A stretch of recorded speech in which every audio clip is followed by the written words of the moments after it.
નમસ્કાર મિત્રો, કે વ્લોગમાં આપણું હાર્દિક સ્વાગત છે। તો આજે આપણે ફરીવાર એક રમણીય નજારો તરફ જઈએ। કુદરતની કળા કેવી હોય, જો ચોમાસું બેસે એટલે કેવું ફરતું લીલું સમ, જ્યાં સુધી નજર થાય ત્યાં સુધી લીલું સમ નજારો જોવા મળી રહ્યો છે। જેવો કેવો હોય ગામડાનો રમણીય નજારો જોવા મળ્યો છે। પર્વતની હારમાળા જે પાલીતાણા ડુંગર કહેવામાં આવે છે તે શેત્રુંજી ડેમ ફરતેનું જોઈ લો।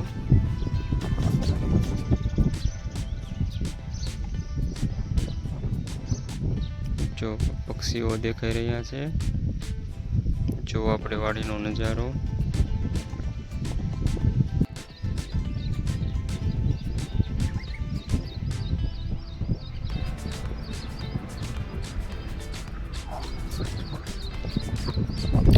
જો મિત્રો આપણો વિડીયો સારો લાગ્યો હોય લાઈક, સબસ્ક્રાઈબ અને કોમેન્ટ કરી દેજો। જય માતાજી, જય દ્વારકાધીશ, રાધે રાધે।